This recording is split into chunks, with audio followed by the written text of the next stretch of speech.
A vicious killer chooses a peaceful California city as his hunting ground, preying on young girls to trick, torment, and torture.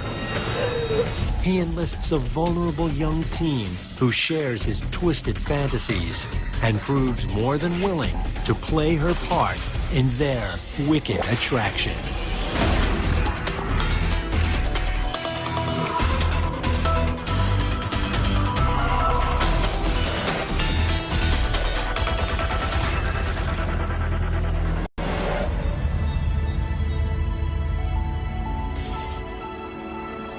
Glendora is a small city 15 miles east of Los Angeles.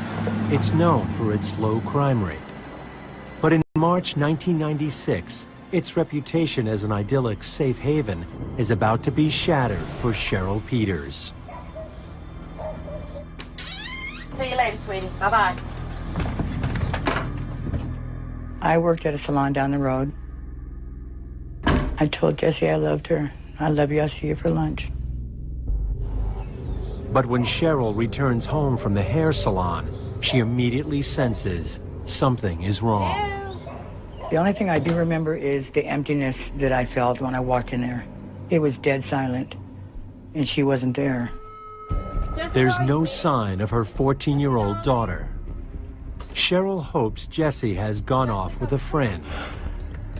But by evening, she's frantic and phones the police. Finally, I was at my wit's end, and I had to call them, and you know, I didn't want her to be in trouble, for one thing. And be known as a runaway. But then it just was so odd. We'll be on our way. Thank you. She was very upset that her daughter was not home and very worried that something may have happened to her daughter. She told us that she had no reason and there was no problems with Jessie Peters. So she had no knowledge of why she would not be home. Jessie was the prettiest thing I've ever seen in my life. I loved her more than anything. She was just beautiful. She just kept me completely entertained all the time. She was wonderful. Wonderful kid. Cheryl Peters described her daughter Jessie Peters as very intelligent, a well-behaved girl. She was on home studies, but had no problem completing the work. They were getting along, and Jessie was staying out of any type of trouble. She tried to behave as if she was, like she knew a lot, but she didn't know anything. Your average 14-year-old. Cutie pie. We believe she was being a teenager that was rebelling in a way and was just out and wasn't ready to follow the house rules and not ready to come home. I told them that, you know, she hadn't done that. She didn't take any clothes. She didn't take her wallet. She didn't take any personal effects whatsoever, besides what the clothes on her back and shoes with no socks. And that's not like her.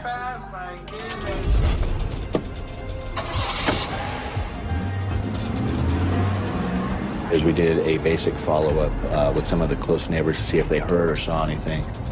If there was anything between the mother and daughter that we weren't aware of. And after speaking with a few of the neighbors, nothing came up that would show anything suspicious. Investigators know that they need to act fast. The first couple hours and days after getting a teenager reported missing, that's the best time we're going to get the best information and follow up on any leads. Cheryl is convinced that Jessie is alive and probably unharmed. Someone was calling in remotely and deleting recorded messages on their home phone using a secret code that only she and Jessie know. I thought that she was erasing the messages.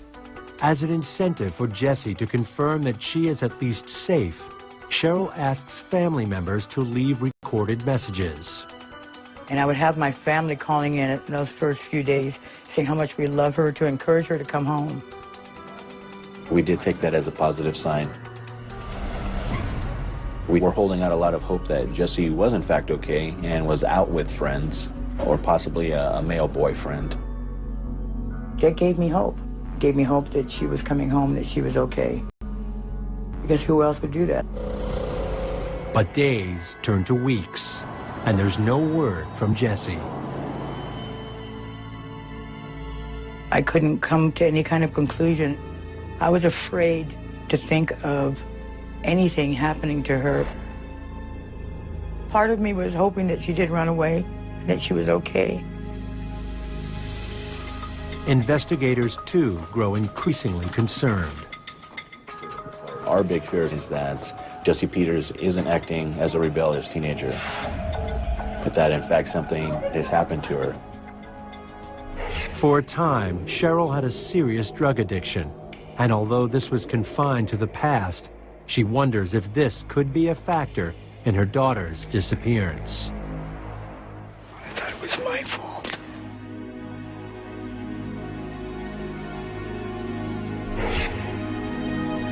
Each day, she holds on to hope, placing missing posters around town.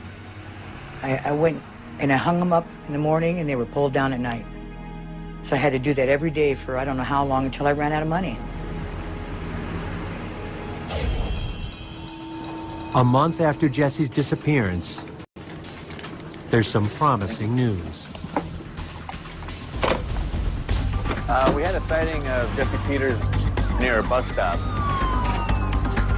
So we were able to track down the bus and the bus driver, show a picture of Jesse Peters to the bus driver who positively identified her as getting on the bus, remaining on the bus by herself, and exiting at Cerritos and Arrow Highway. We actually drove to Cerritos and Arrow Highway where he said she was dropped off. But here, the trail ends. And we're unable to locate her there or find any additional witnesses that had saw her there. Cheryl isn't prepared to give up so easily. I called the bus company and got the driver and found out exactly where this girl had gone. She finds her, but it's all in vain. And she did look just like Jesse, but it wasn't her.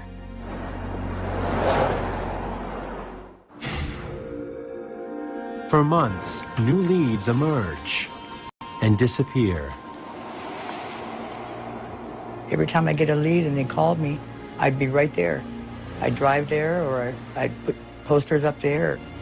My hopes were that she was somewhere in the area, that she was safe.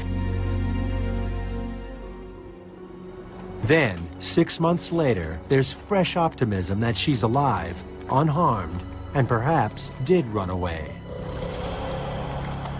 Jesse? Hey, girl. Hey. How have you been? Pretty good. How about you? Good. What have you been up to? We got another lead from a female that actually said she was very good friends with Jesse and that she had actually seen Jesse at a fast food restaurant here in town. She had dark hair. Then Jesse was seen leaving the location with a tall, slender male described as the punk rocker type. All of those things led us to believe that she was in good health and just not ready to come home.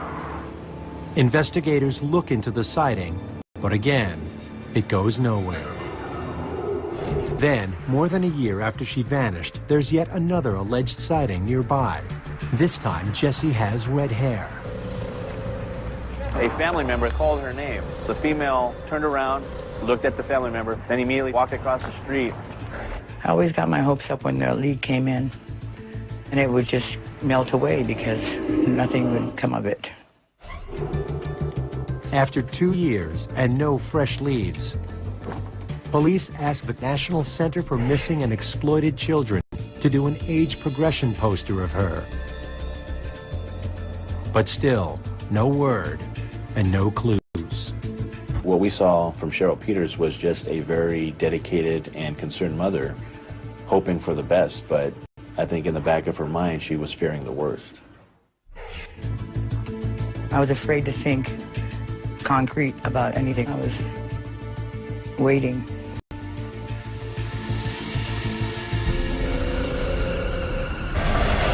"50 miles away, a young girl and her mother arrive at a sheriff's office with a disturbing story.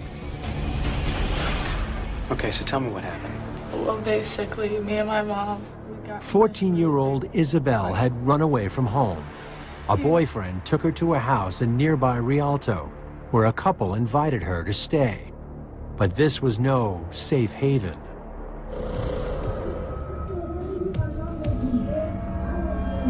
You all right down there? It was just chaos. They fed her drugs, marijuana, methamphetamine, and cocaine, and wouldn't let her leave and threatened her life. There were a lot of other drug people in and out of the house all the time. It became what's known as a drug crash pad. Things immediately went from bad to worse. They started coercing her and making basically a love slave out of her. Isabel suspects she was raped, but can't be sure because of all the drugs she was forced to take. You okay?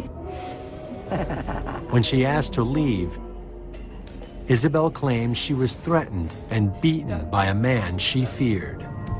He said that if she tried to escape, he would hunt her down and find her family and skin the family alive while she had to watch.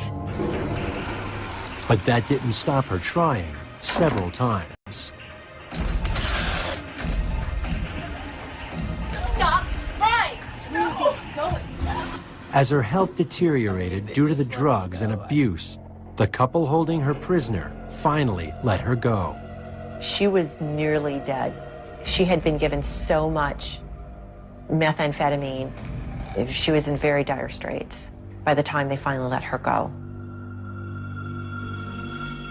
Isabel names her captors as Michael Thornton, a millionaire middle-aged local businessman, and teenager Janeen Snyder. The San Bernardino Sheriff's Office served a search warrant on Janeen Snyder and Michael Thornton at the Rialto house. They arrested him. Thornton and Snyder insist the teenage runaway is making up stories, and even produce a letter she wrote which seems to confirm she was enjoying her stay. They maintain she was free to leave at any time and are adamant that no abuse took place. The district attorney did not file complaints. Snyder and Thornton are released without being charged.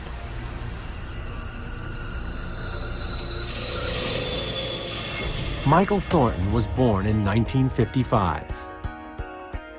He didn't come from money. It was a very standard middle-class household. One of his first jobs was as a grocery bagger. He joined the Air Force when he was 18, and he had a rather unspectacular career. In the early 1970s, Thornton marries and has a son. But unknown to everyone except his family, he is hiding a dark secret. Michael Thornton is a psychopath. Michael Thornton is a sexual sadist. And Michael Thornton also has a number of paraphilias, or abnormal sexual disorders. When Thornton is 19, his wife accuses him of sexually molesting a 6-year-old girl and starts divorce proceedings. And this is the first indication of paraphilic interest, this interest in children as objects of his sexual appetite. After the divorce goes through, You'll hear from my lawyer. a custody battle begins. Thornton takes his son and a new wife to Alaska, determined to cut his ex out of their lives. He was controlling. He wanted to be the ultimate chess master and make certain that he was the master of the game. In 1978, Thornton has a daughter and moves to Rialto, California, where his second wife, Pamela, has family. In 1986, he opens what would become the first of several salons. It proves to be a smart move. Thornton chose the beauty salon because it was a business model that didn't require purchasing a franchise. He didn't really need to learn how to do something. And it was a model that would allow him to be his own boss, and he could run the business and he could be in control. The business became his obsession, and that's why he became a millionaire. That's why he had a vacation home, a boat, cars, anything he wanted. They took fancy vacations. But as the business thrives, Thornton's dark side reemerges. Stop it! Let go of me! Shut up! He was abusive towards his wife and to both his children. Both of them reported violence towards them, more than just spanking, but, you know, like the daughter described an incident where she was kicked in the stomach because she ate all the ice cream in the refrigerator when she was a young girl. So he was a pretty violent guy. His daughter, who has asked to remain anonymous, retains vivid memories. I know my mom told me that he'd put a gun to her head. He had tried strangling her. My dad wasn't a good person. He was always an angry, mad person. What is intriguing about Michael Thorne's angry outbursts is it appeared to be done deliberately and as a way to dominate and control other people. This was not a man who lost control or was impulsive. Outwardly, Thornton retains a veneer of respectability. Then, in 1994, his now 16-year-old daughter asks if a troubled friend, Janeen Snyder, can come stay for a while. She was living out at some guy's house. Me and Janeen were really good friends, and I had gone to my parents and asked them if she could move in because she needed a place to stay. Janeen's mother was a meth addict who was so addicted to meth that she would inject the drug directly, like one would inject heroin. Janeen's health and education suffered. Because she came from a very troubled background and a drug-addicted mother, Janeen did not do well in school. She became addicted to meth. Her mother's boyfriend takes advantage. The man started having sex with Janeen, the teenage daughter. Get out of here! Just get out. Go on! And instead of reporting to the police the unlawful sexual intercourse to a minor, the mother apparently just kicked her out of the house. Janeen found herself alone, on the streets, doing drugs, and offering sex to survive. Michael Thornton seemed keen to help her. Thornton and Pamela discussed it. They talked it over with Janeen's mother, and Janeen ultimately moved in with them. Michael Thornton now had a young, vulnerable girl to fully control and corrupt. She didn't know the depth of perversion that Michael Thornton would invite her to participate in. He soon begins grooming Janeen to help him unleash his wildest depraved fantasies, which will eventually lead them to Jesse Peters.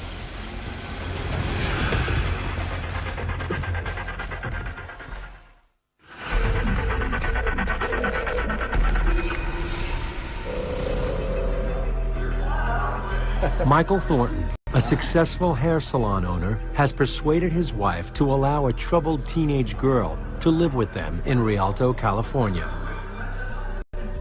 Almost from the moment Janeen walked into the Thornton household, Thornton became obsessed with this girl. Michael Thornton isn't motivated by pity, but by desire. He seduced her emotionally, he seduced her materially, and he seduced her eventually sexually as a young girl. She falls for his charm. There was no strong male figure in Janeen's life, and as is customary for young girls who grow up without that male figure, without love from a father, she was looking for that from somebody. I think that Thorne recognized that he could, in a sense, bring her under his wing And she responded to that. To help gain full control over her, Thornton first plies her with methamphetamine. The troubled youngster soon becomes addicted to both drugs and Thornton. That's so good. She never had any stability in her life, so I think she more like looked to my dad as a stable life. He's giving her a place to live, and he's giving her drugs. So it was like the most stable I think she's ever had it. So I think that's why she stayed around him. Thornton's wife, Pamela, sees what's going on, but puts up with it, hoping he might change his ways. She knew her husband. She knew that he became obsessed with things and thought that Janeen was just the flavor of the month and that he would soon grow tired of her. She would act like she was jealous of Janeen. Just every once in a while. She would do things that would seem like she was jealous, like things that she would say and stuff. But it's too late. Her husband now only has eyes for the young girl. I'd always suspected that my dad and Janeen were doing something, but I never knew for sure until after my mom had told me that they were. It was definitely creepy. The humiliation, the domination, the taunting, the teasing, the control for the psychopath are going to be pervasive. You're going to find it in every aspect of their lives. I told you not to push it. I'm your daughter, Dad. You want me to go in that to stay? Get your stuff and get out of here. Right now, just get out. When his daughter and Janeen bicker and argue, one of them has to leave. And for Thornton, it's a simple choice. His daughter goes to stay with a boyfriend. Michael Thornton's violent temper also finally destroys his relationship with his wife. The last straw was the violent episode at the Las Vegas casino. They got in an argument over a dollar bill in that casino, according to Pamela Thornton. And he beat her till she was black and blue, bruised, had a black eye, and that was the last straw, and that's why they got the divorce. His growing drug addiction also begins to ruin his business. The salons provided a means of ready cash where he would go in and tip the tills, grab cash out of the cash register, and basically rob his own businesses. By 1999, Thornton and Janeen are on their own, their relationship and sexual desires growing more twisted by the day. Thornton and Janeen had an extremely strong sexual bond. It was absolutely magnetic, and it was very powerful, and it was very violent. Soon, Janeen alone is not enough to satisfy Thornton's depraved needs, and they begin searching for other young teens. This is the area we want to focus on right here. Okay. Okay? That is a hot spot for babes. He instructs Janeen how to use her looks and charm to entice potential victims. Snyder was the bait. She was a young girl, and she would go out and lure in other young girls because they weren't afraid so much to be approached by her as they would a middle-aged man. Okay. How should I introduce myself? Just be yourself. Dubbing themselves Bonnie and Clyde, they travel extensively, always on the lookout for the next drug and sex-fueled adrenaline rush. In 2001, 7 years after Janeen moved in with Thornton, Las Vegas police get a frantic call from Candy Curran. Her 16-year-old daughter, Michelle, hasn't returned home from school. Michelle was never one to stay out all night without contacting Grandma, me, her mom, somebody in the immediate family.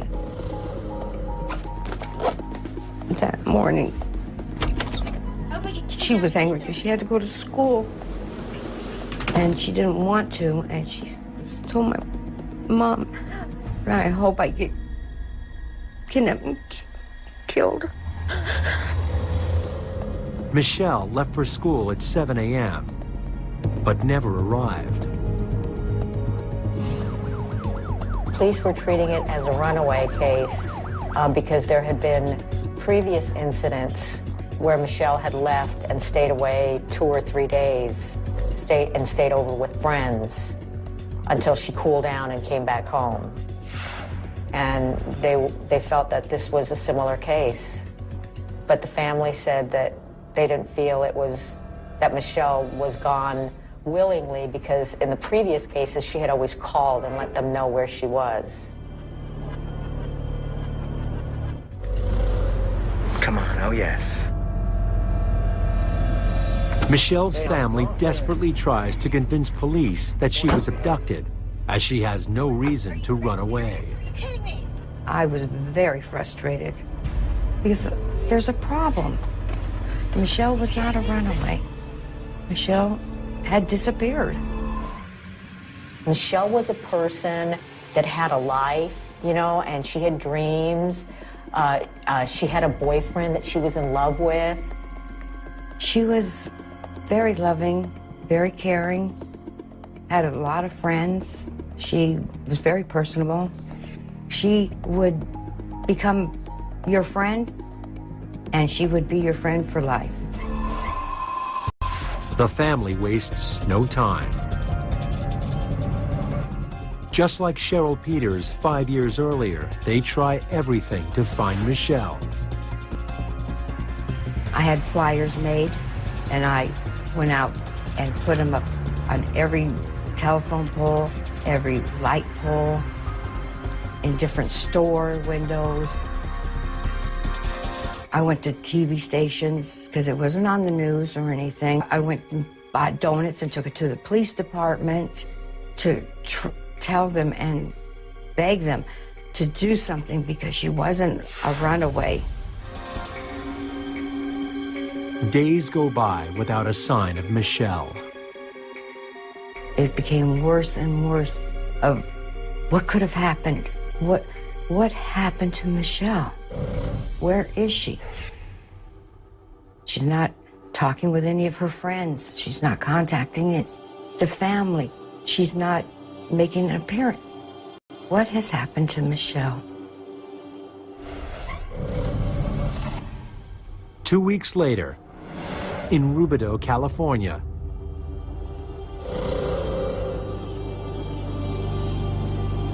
the owner of a horse ranch returns after picking her son up from school. She noticed that the padlock had been cut, and so she knew something was going on. When she reached this point, she heard a muffled gunshot. It could have come, she thought, in there. As soon as she heard the shot, a young girl came out of the tack room and towards her and looked surprised. And she gave the girl an inquisitive look, and the girl said, I have permission to be here. I talked to the farm owner. But she is the owner. The farm owner said you could watch the horse. She just said, oh, okay, and then went in the house and did what she needed to do, called 911. I got my own chores to do, so I'll see you later. Soon the police will learn that the couple's twisted fantasies have spun out of control as unimaginable horrors await them inside the farm's tack room. And there are other disturbing discoveries to be made.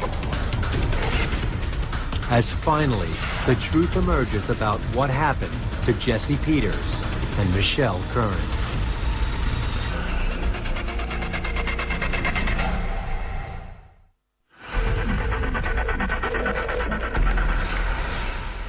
In April 2001, police in Rubidoux, California, have been called by a farm owner who heard a gunshot and caught Michael Thornton and Janeen Snyder trespassing on her land.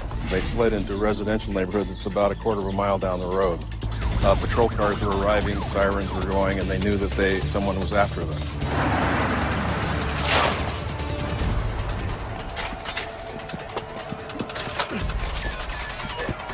A neighbor saw them wash blood off their clothing. Cook suit, white belt, green shirt, blue jeans.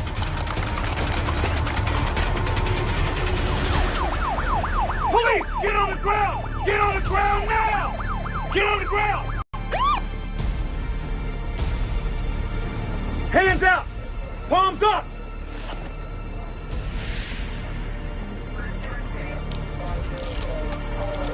As Michael Thornton is taken to Riverside Sheriff's Department, Janeen Snyder tries to escape by flagging down a car, but the driver is a park ranger. Please give me a ride. He takes her to his station. She was trying to hide under desks. She was hysterical. She was saying somebody was chasing her, and she raised enough suspicions that the employees there called 911. And deputies came out and arrested her. Thornton and Snyder are booked for trespassing and burglary.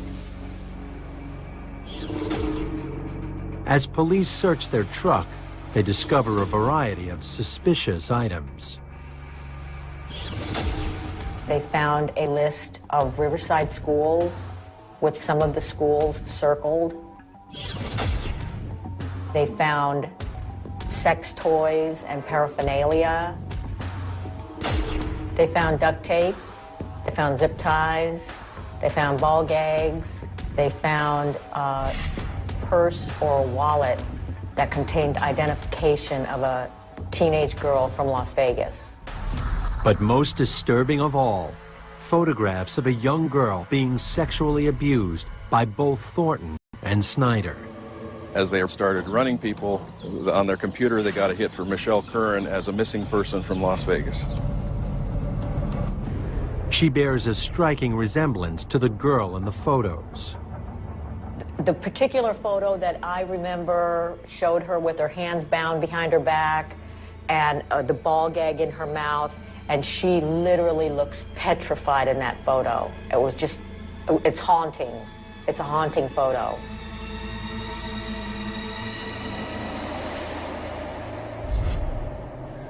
At the ranch, detectives make a grisly find in the tack room from where the owner heard the gunshot.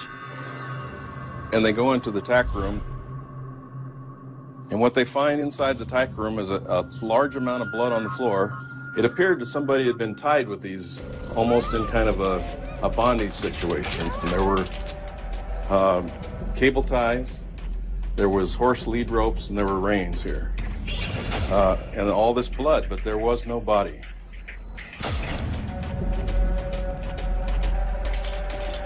And we believe she was tied up or truss up, probably was tortured.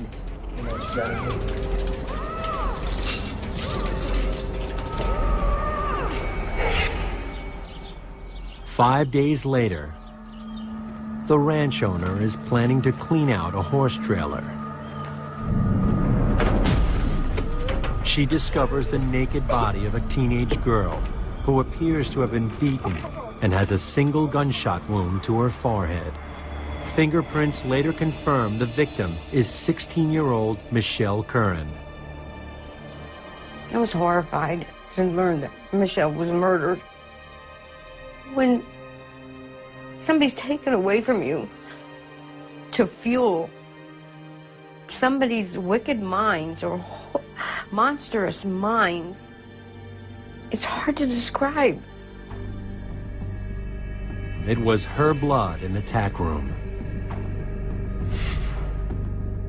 The crime lab confirms that Janeen Snyder played a role in Michelle's murder. Swabs taken from her hands at the time of her arrest show traces of gunpowder residue.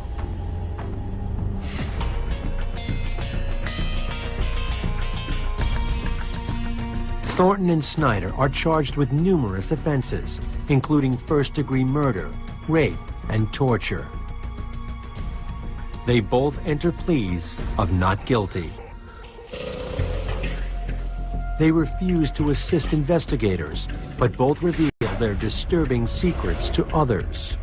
Snyder to a psychiatrist, and Thornton to a fellow prisoner. They made little admissions, not a confession, but little admissions. The biggest one was when Michael Thornton actually confessed the entire crime and wrote it down and wanted this other guy to write it down, and that inmate later came to us and gave us the information. Right there. Check her out. She is gorgeous. She is definitely the one. It was a team effort using Janeen Snyder because she looked young. Oh, yeah. Janeen got out and tried to talk her into the car, but she was reluctant. When she finally got in the car, she got spooked again and wanted to get out, and at that time Michael Thornton pulled a .38 revolver on her and told her she was staying, and they kept her. For 2 weeks, Thornton and Snyder shipped Michelle all over Arizona, Nevada. They came to California. She was molested various times in various locations. Michelle was kept as a sex slave. I mean, basically, that's what she was. She was a sex slave. They fed her a steady diet of drugs. But once they'd had their fun, Thornton and Janeen decided Michelle knew too much. Thornton and Snyder scouted out several locations in which to kill Michelle Curran, and one reason he chose this ranch was because he saw a lock on the gate, which usually indicated that the owner was not home. And so he thought that that would be a good place to go into because it was vacant. He wanted the tack room because of the straps and the restraints.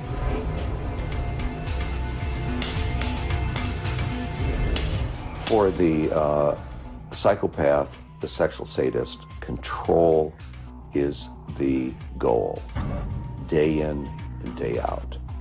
And it's domination of other people. Finally, Thornton insists Janeen must pull the trigger.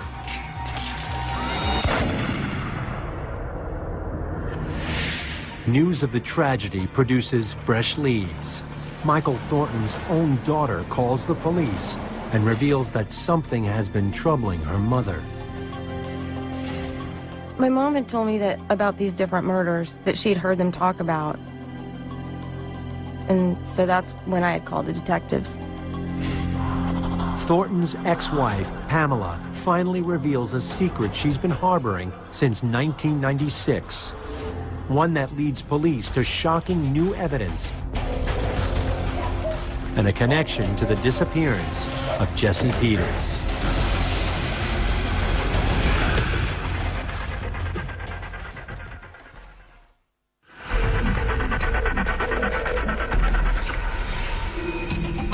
In 2001, Michael Thornton's ex-wife reveals that she heard her husband and his teenage lover discuss murdering a young girl from Glendora, California, home of Jesse Peters. Investigators revisit her case and discover an astonishing new piece of evidence from her mother, Cheryl. Hi, can I help you? Yeah, is a girl here? A few hours before Jesse Peters was missing, a young teenage female was at her front door of her trailer asking if Jesse could come outside. Cheryl is shown a photo of Janeen Snyder and confirms she was the mystery visitor. And I remember her coming up to the door and asking me, is that young girl at home? Yeah, is a girl here? That girl? So I said, you want to come and talk to my daughter and you don't even know her name? And she got real big eyes and she was sweating and she was really scared. So Jesse comes up right at that particular moment and says, it's okay, Mommy, you know, I'll take care of it. So I just kind of, well, I had to go to work. I had just got the job. And so I went to work. To receive that type of information 5 years after the initial report, we knew that we were way behind the curve with the type of investigation we should have been conducting. When we first had an opportunity to finally ask Cheryl why this information didn't come forth with the initial report, it was shared with us that, you know, she wasn't thinking clearly. In fact, Cheryl had worked as a stylist in one of Michael Thornton's salons. The two had a bitter dispute at the time of Jesse's disappearance. He got mad at me, so I quit, and everybody went with me. Michael Thornton was angry about that, and so he and his cohort in crime, Janeen Snyder, lured Jesse Peters out of their house. It all fit. Unfortunately, it all fit. After Snyder lured Jesse into the car with Thornton, they drove her to his house in Lake Arrowhead. While Snyder watched, Thornton handcuffed Jesse to a bed and raped her. She was then unhandcuffed and placed in a bathtub that was half full of water.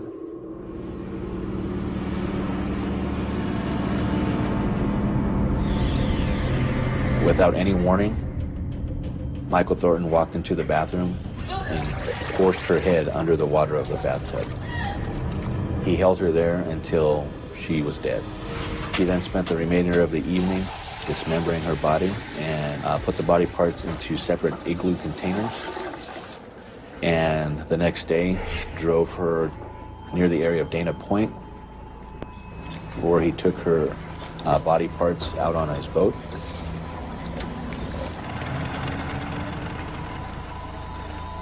And somewhere off Dana Point, dropped the body parts overboard. To cut her up like that, and throw her in the ocean to hide his shame. That was shame.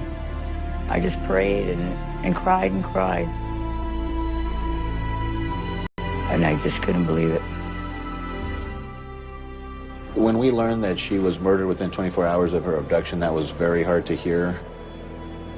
And the fact that we were trying to locate and we were holding out hope for so many years to find out that, you know, she was not alive very long after the fact, it was very hard to hear that.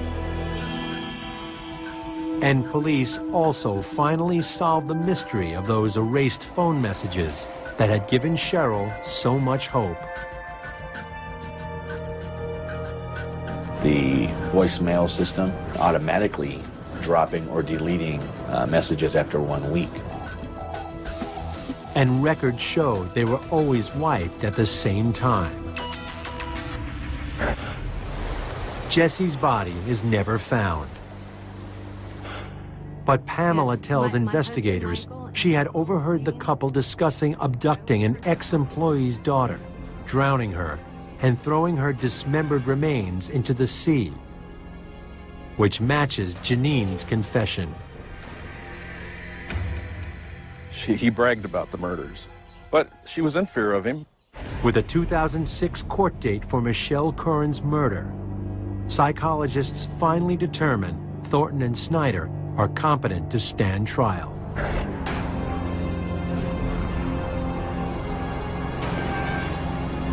In court, prosecutors highlight the evil bond between them. This was probably the only case I've had where it was a romantic couple who considered themselves Bonnie and Clyde.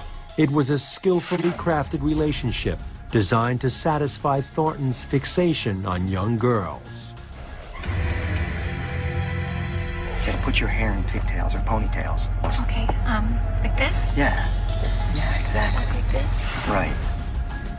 She was the bait, but I think that she agreed to it. I think she knew she was doing wrong, and I think she is a pretty dangerous, evil person herself.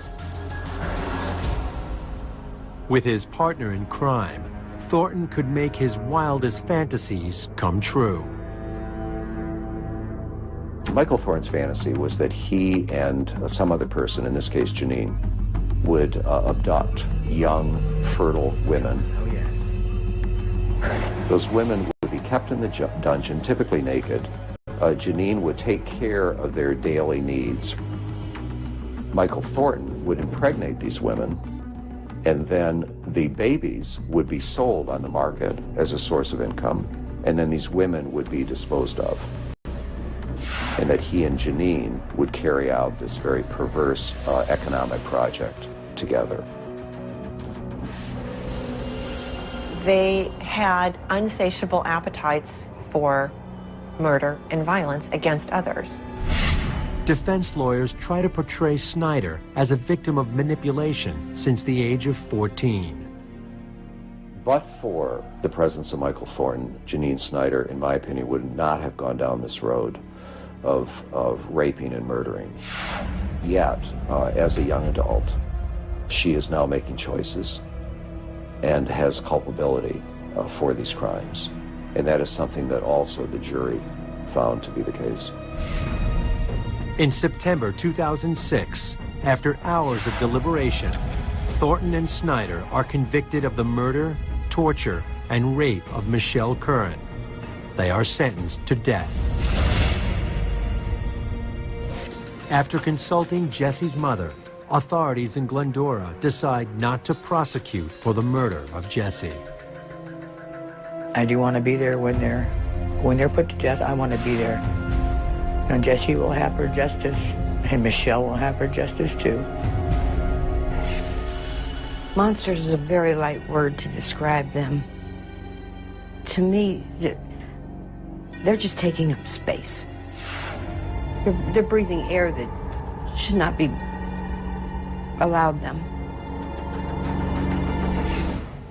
Thornton is sent to San Quentin's infamous death row. Snyder to the Central California Women's Facility in Chowchilla, California. They no longer speak to each other. Both are appealing their sentences. Throughout my work on this case, I never saw one indication of any guilt or remorse on the part of Michael Thornton. Michael Thornton was just a master manipulator. He just knew how to play these psychological mind games on people.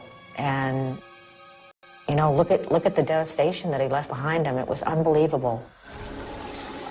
It was just like living in the most bloodiest, goriest movie I've ever seen. I woke up and that's my life. The family is coping as best we can.